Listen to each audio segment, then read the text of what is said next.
క్రీస్తునాథుని యందు ప్రియమైన సహోదరి సహోదరులారా, ఈరోజు మనము పెంతెకోస్తు మహోత్సవమును జరుపుకుంటూ ఉన్నాం. యూదులు ప్రధానంగా 3 పండుగలను జరుపుకునేటువంటి వారు. పాస్కా పండుగ, పులియని రొట్టెల పండుగ, కోతకాల ఆరంభంలో జరుపుకునేటువంటి వారు. పెంతెకోస్తు పండుగ కోతకాలం ముగిసిన తర్వాత 50 రోజులకు ఈ పండుగను జరుపుకునేటువంటి వారు. దేవునికి కృతజ్ఞతగా జరిపేవారు. మూడవదిగా గుడారాల పండుగ, సంవత్సరాంతర పండుగ. సంవత్సరమంతా కూడా గుడారాల్లో వారు ఉండి పంటను సంరక్షించుకొని ఆ దేవాదేవునికి సమృద్ధిగా పంటను దయచేసినందుకు కృతజ్ఞతగా గుడారాల పండుగను జరుపుకునేటువంటి వారు. యెరూషలేమునకు 20 మైళ్ళ దూరంలో ఉండేటువంటి పురుషులంతా కూడా ఈ పండుగలలో పాల్గొనేటువంటి నియమ నిబంధన ఉండేది. అయితే పాలస్తీనా దేశంలో ఉండేవారంతా కూడా సాంప్రదాయకంగా ఈ పండుగలను జరుపుకోవటానికి వచ్చేటువంటి వారు. పెంతెకోస్తు పండుగ ఈస్టర్ పండుగ తర్వాత 50వ రోజు జరుపబడుతుంది.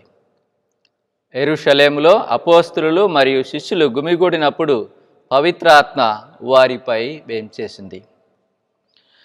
పెంతెకోస్తు పండుగ రోజు వేగముగా వీచే బలమైన గాలి వంటి ఒక ధ్వని ఆకాశము నుండి అకస్మాత్తుగా వారు కూర్చొని ఉండిన ఇల్లంతయు నిండింది. అగ్ని జ్వాలలు నాలుకల వలె వ్యాపించి అక్కడ ఉన్న వారిపై నిలుచుట వారికి కనబడింది. వారందరూ కూడా పవిత్రాత్మతో నింపబడ్డారు, అన్య భాషలలో మాట్లాడారు. బైబిల్ గ్రంథములో గాలి మరియు అగ్ని దేవుని సన్నిధానమునకు గుర్తు. దేవుని యొక్క శక్తి ఈ విధముగా అక్కడ గుమిగూడినటువంటి వారందరికీ ఇవ్వబడినటువంటిది. పవిత్రాత్మ శక్తి ద్వారా క్రైస్తవ సంఘము లేదా తిరుసభ ఆవిర్భవించింది. ఇది నూతన ఇజ్రాయేలు. తిరుసభ మానవ సంఘము కాదు, అది దేవుని ఆత్మచేత నిర్మించబడినది. అన్ని ప్రాంతముల నుండి వచ్చినటువంటి వారు అక్కడ చేరి ఉన్నారు. అనగా పవిత్ర ఆత్మ కేవలం ఒక సంఘానికి, ఒక జాతికి, ఒక కులమునకు, మతమునకు చెందినటువంటిది కాదు. అందరికీ ఆత్మశక్తి అందుబాటులో ఉన్నది. పవిత్రాత్మ శక్తిని మనం అందరం కూడా పొందగలము. అయితే ఆత్మశక్తి మనకు కలగాలంటే మనము ప్రార్థన చేయాలి. ప్రార్థన ద్వారా ఆత్మశక్తిని మనము పొందగలము. ఈనాటి తిరుసభ పవిత్రాత్మ చేత నడిపింపబడుతూ ఉందని మనము తెలుసుకోవాలి. తిరుసభలో జరిగేటువంటి ప్రతి కార్యము కూడా పవిత్ర ఆత్మ ప్రేరణ చేతనే జరుగుతుందని మన యొక్క విశ్వాసము. మనం ప్రతిరోజు ఆత్మీయ జీవితాన్ని బలపరుచుకోవడానికి, ఆత్మశక్తిని పొందడానికి సమయాన్ని కేటాయించి ప్రార్థనలో గడపడానికి ప్రయత్నం చేద్దాం. పునీత పౌలు కొరింథీయులకు వ్రాసిన లేఖలో పవిత్రాత్మ శక్తి చేతనే యేసు ప్రభుని అంగీకరించగలమని చెబుతూ ఉన్నారు. ఆత్మవరములు అందరి మేలుకై అనుగ్రహింపబడినవి. అయితే ఆత్మ ఒక్కడే అని పౌలు చెబుతూ ఉన్నారు. ప్రతి ఒక్కరికి కూడా దేవుడు ఆత్మీయ వరాలను ఇచ్చి ఉన్నారు. వరములను అందరి మేలుల కోసము మనము ఉపయోగించాలి. మనకు దేవుడిచ్చినటువంటి వరాలకు, అనుగ్రహాలకు కృతజ్ఞతలు తెలుపుతూ వాటి ద్వారా ఇతరులకు తోడ్పడడానికి మనము ప్రయత్నం చేద్దాం. పవిత్రాత్మ వరములు 7: జ్ఞానము, బుద్ధి, విమర్శ, దృఢత్వము, తెలివి, భక్తి, దైవ భయము. పవిత్రాత్మ అనుగ్రహములు 12. సోదర ప్రేమ, జ్ఞాన సంతోషము, సమాధానము, ఓర్పు, దయ, మేలెరిగిన తనము, తాళిమి, శాంతము, విశ్వాసము, మర్యాద, నిగ్రహము, పరిశుద్ధత.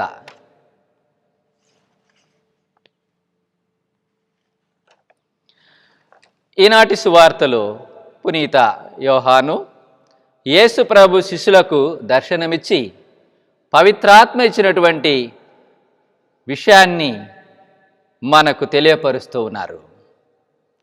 ఆదివారం సాయం సమయము భయముతో శిష్యులు తలుపులు మూసుకొని ఒక చోట కుమిగూడి ఉన్నప్పుడు యేసు వారి మధ్యకు వచ్చి శాంతి కలుగునుగాక అని చెప్పారు. యేసు వారి మీద శ్వాస ఊది, పవిత్రాత్మను పొందుడు, ఎవరి పాపములనైనను మీరు క్షమించిన యెడల అవి క్షమింపబడును, మీరు ఎవరి పాపములు క్షమించని యెడల అవి క్షమింపబడవు అని చెప్పారు. యేసు ప్రభు తన శిష్యులకు ఆత్మశక్తిని, పాపములను మన్నించు అధికారాన్ని ఇచ్చి ఉన్నారు.